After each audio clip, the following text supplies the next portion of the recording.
Hello बच्चों। अब यहाँ लिखा है man of mass 50 kg is running on the plank of mass 150 kg with speed 8 meter per second relative the plank as shown both initially at rest velocity of the man with respect to ground at anyhow remains constant. Plank is placed on the horizontal ground. The man while running whistling with a frequency f naught, a detector D is placed on the plank, clear है, detects frequency. The man jumps off with the same velocity with respect to ground from D and slides on the smooth horizontal surface. Assume coefficient of friction is zero.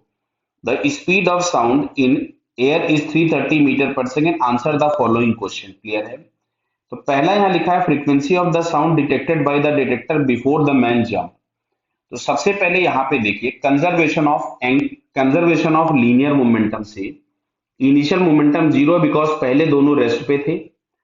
अब हम लोग मान रहे हैं कि अगर ये मैन आगे जा रहा है तो ये प्लैंक पीछे जा रहा होगा किसी भी वेलोसिटी v से. तो अगर हम इस वाली डायरेक्शन को पॉजिटिव ले लें मान लीजिए तो यहाँ पे हम लोगों के पास मिलेगा m इंटू वी और ये जो मैन होगा वो आपके पास अपोजिट जा रहा होगा. लेकिन अब देखो ये 8 से तो चल रहा है प्लैंक पे और प्लैंक अगर v से पीछे जा रहा है तो इसकी वेलोसिटी हम लोगों के पास हो जाएगी 8 माइनस v. डायरेक्शन अपोजिट है इसलिए मैंने निगेटिव लगा दिया. तो ये 150v माइनस आपके पास यहां पे ये कितना हो जाएगा 50 into eight minus of minus हो जाएगा प्लस 50 इंटू वी. क्लियर. तो ये हम लोगों के पास यहां से आता है 200v is equals to 50 into eight. Clear. तो इससे अगर हम इसको यहां पे उड़ा देते हैं तो ये 4 टाइम्स गया. तो final velocity of the plank जो हम लोगों के पास मिलेगा 2 मीटर पर सेकेंड. तो प्लैंक जिस वेलोसिटी से जा रहा होगा ये डिटेक्टर भी सेम वेलोसिटी से मूव करेगा. बराबर है. और मैन की velocity with respect to ground हो जाएगी 8 माइनस वी मतलब कितनी हो जाएगी 6 मीटर पर सेकेंड टूवर्ड्स लेफ्ट. क्लियर बेटा. तो अब इसमें चेक करिए जैसे आपसे पूछा हुआ है कि जब मैन जंप नहीं किया है उसके पहले तो उसके पहले अब अगर हम देखेंगे तो मैन सोर्स है जो कि इस डायरेक्शन में जा रहा है. कितने से जा रहा होगा 6 मीटर पर सेकेंड से. और यहाँ पे आपके पास एक डिटेक्टर है जो डिटेक्टर इस डायरेक्शन में जा रहा है कितने से 2 मीटर पर सेकेंड से. डिटेक्टर बोले तो ऑब्जर्वर. क्लियर है. तो ये वाला जो डायरेक्शन होगा डायरेक्शन ऑफ साउंड या सोर्स टू डिटेक्टर को हम लोग क्या ले लेंगे प्लस. क्लियर है बताइए. तो अब अगर हम यहां से लिखते हैं एफ एपरेंट, ध्यान से सुनिएगा. यहाँ जो एपरेंट फ्रीक्वेंसी होगी उसको हम लोग लिखते हैं एफ एक्चुअल.